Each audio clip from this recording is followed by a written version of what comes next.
First, I would like to welcome Mr. Rضای from Italy, and also I would like to express my warmest congratulations to my friend Claudio Concas for writing an amazing book, Voce del Hazaristan, about the Hazara people in Afghanistan.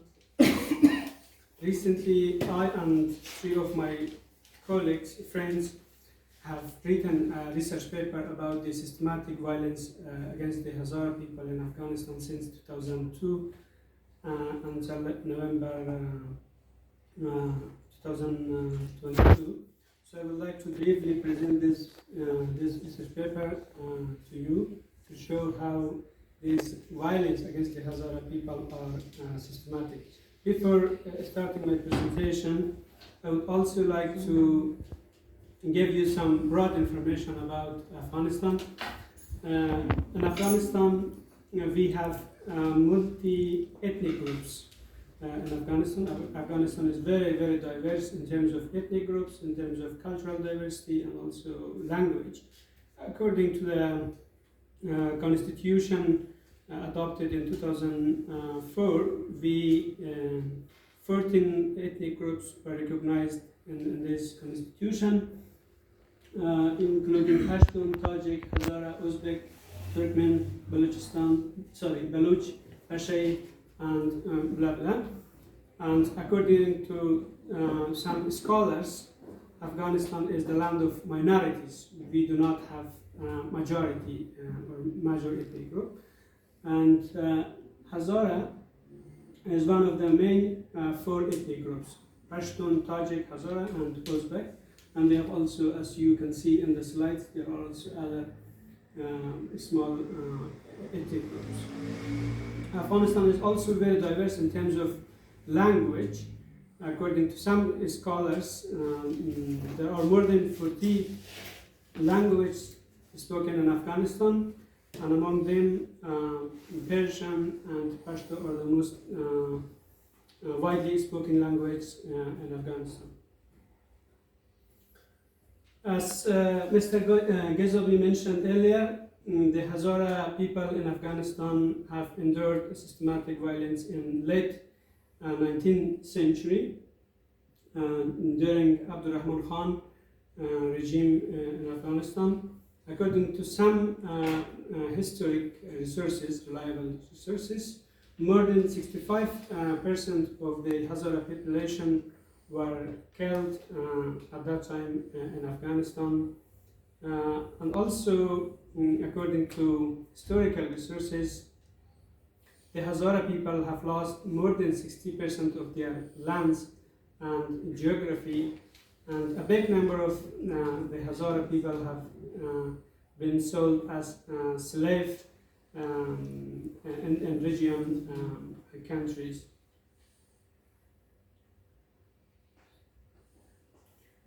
Claudio will talk about the history of the Hazara later.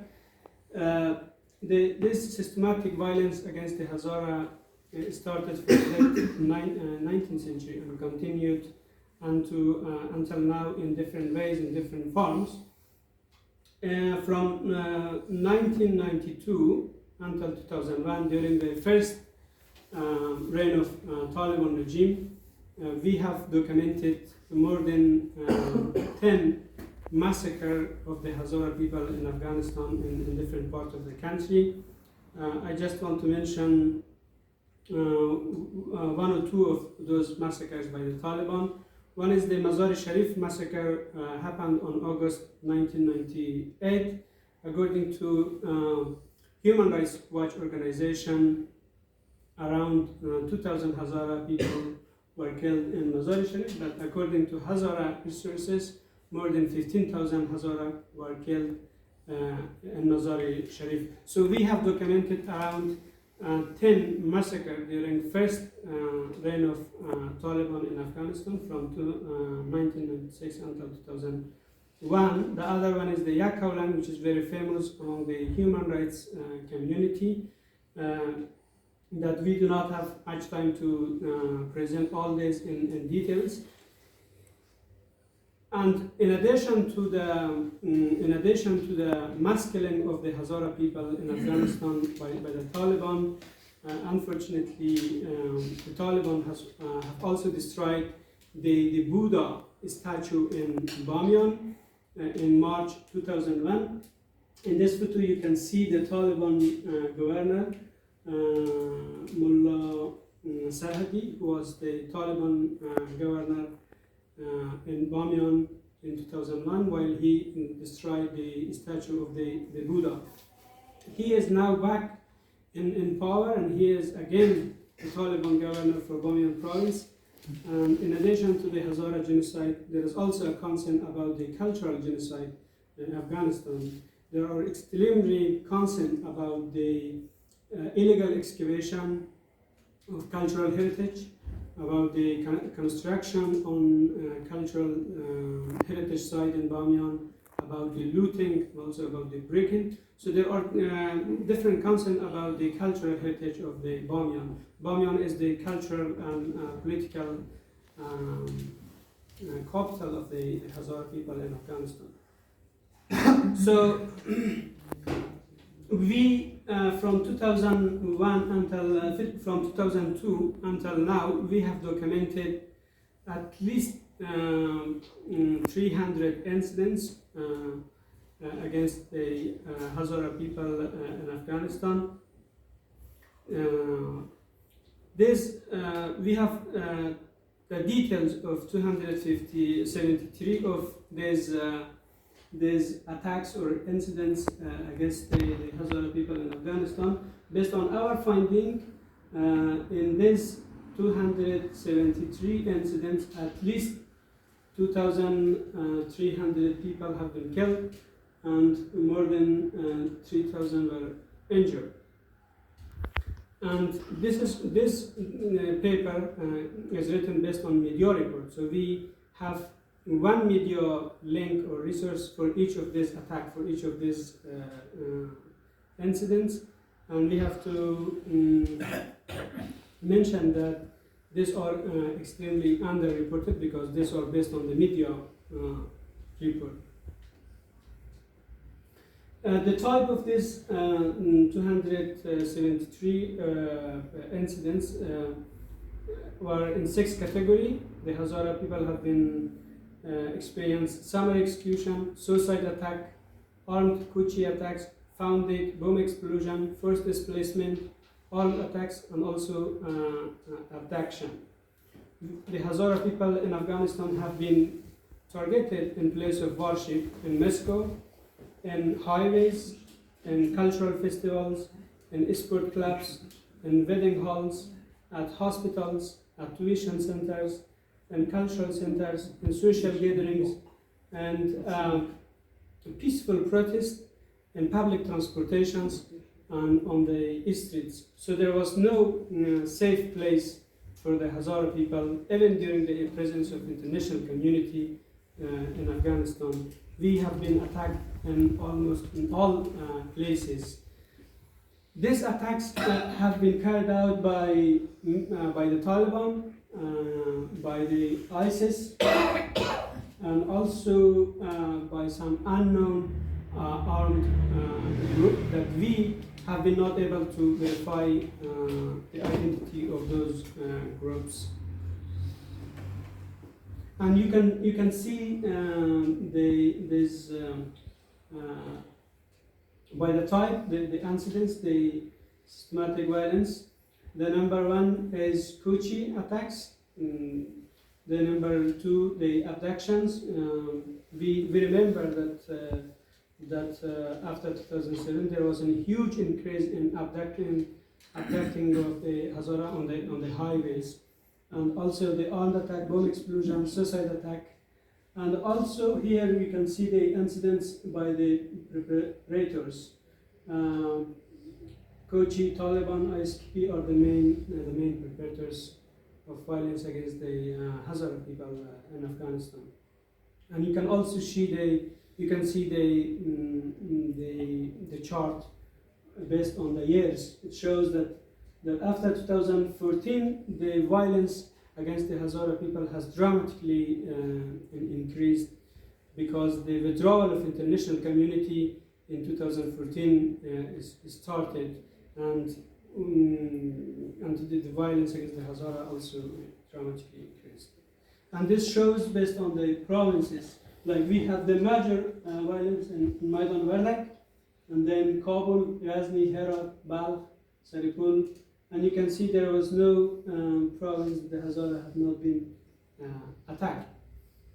So this is show that the violence against the Hezare are very wide and also very systematic and broad.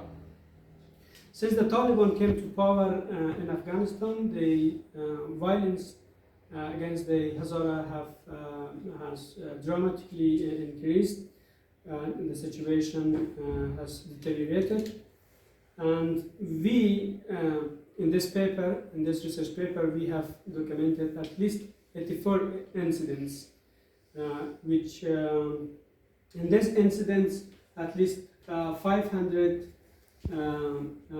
Hezare have been killed, and more than 5 others were injured since the return of the Taliban to power. In addition to that, we have also documented the cases of forced displacement of the Hezare people from their own ancestral lands.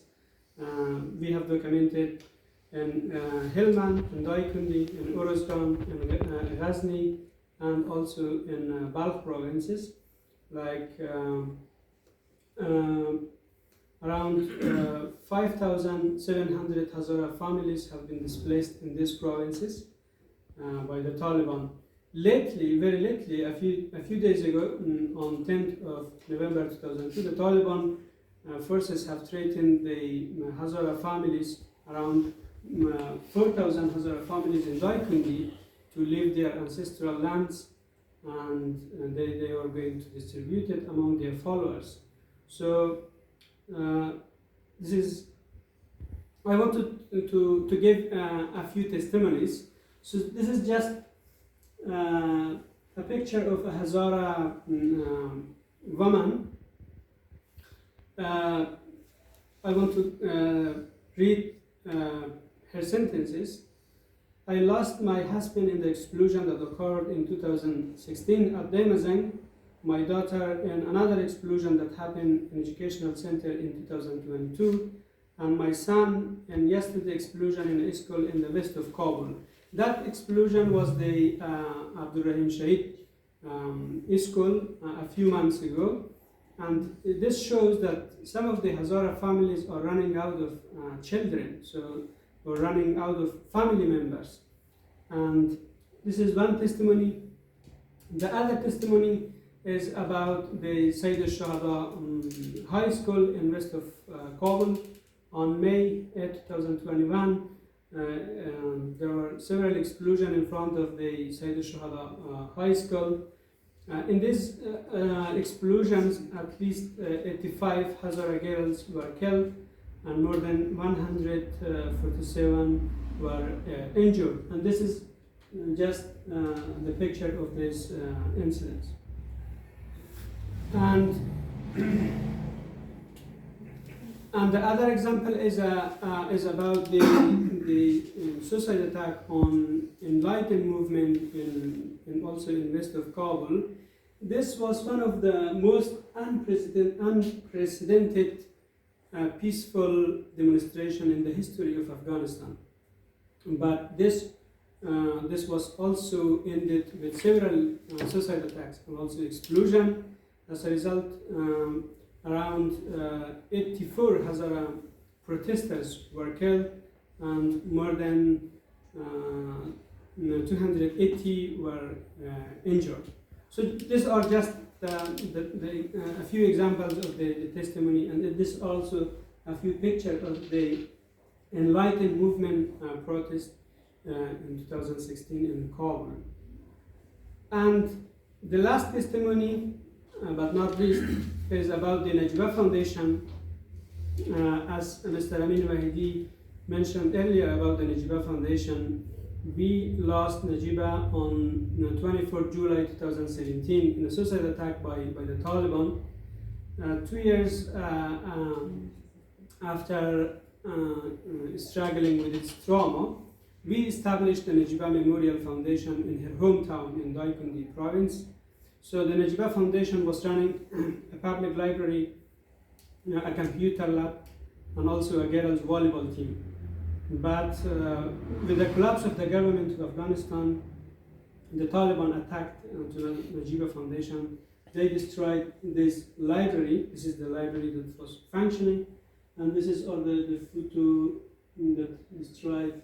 So they destroyed the Najiba library.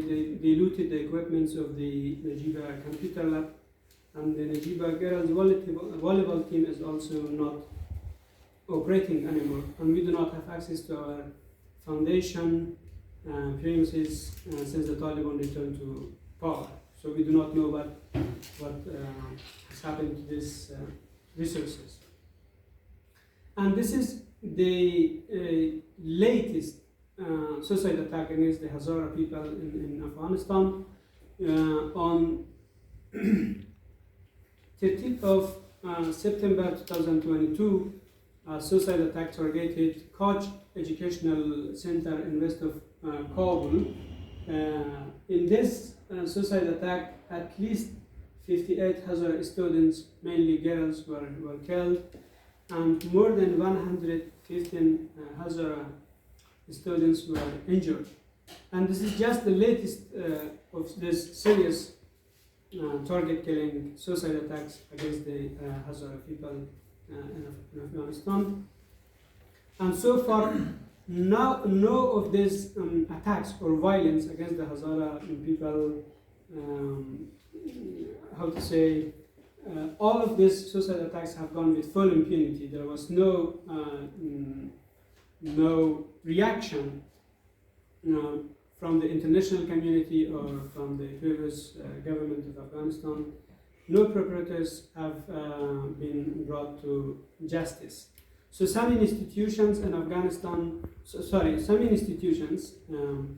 including the United Nations Secretary General, the United Nations Human Rights Council reporter on the situation of human rights in Afghanistan, Afghanistan Human Rights Commission, the United Kingdom, Amnesty International, the United States Holocaust Memorial Museum, and also other scholars and professors have raised their concern about the risk of genocide against the Hezare people in Afghanistan. And since the Taliban came to power, the Hezare have been left unprotected.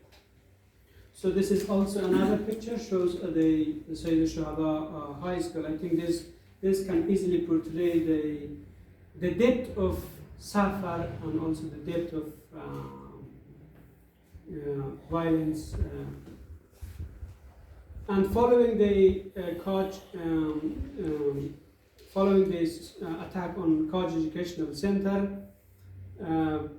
the Hezare have organized public demonstration across the world. We had demonstration in more than 130 cities around the world, in different continents, in 30 countries, to condemn this terroristic attack against the Hezare people, and also ask the international community to protect the Hezare people, and also show our solidarity. So in Twitter, we have also mobilized an online campaign. This was the hashtag Stop Hezare Genocide. In 8th of October 2002, we surpassed 13 million hashtags in Twitter. And I think we are running out of time. And we have also some demands from the international community. We ask that the international community investigate these crimes against the Hezare people in Afghanistan. We also ask the international community to recognize this systematic violence against the Hezare people as a genocide, and also ask them to protect the Hezare people. this was all my presentation, and I'm open to questions at the end of the program. Thank you very much.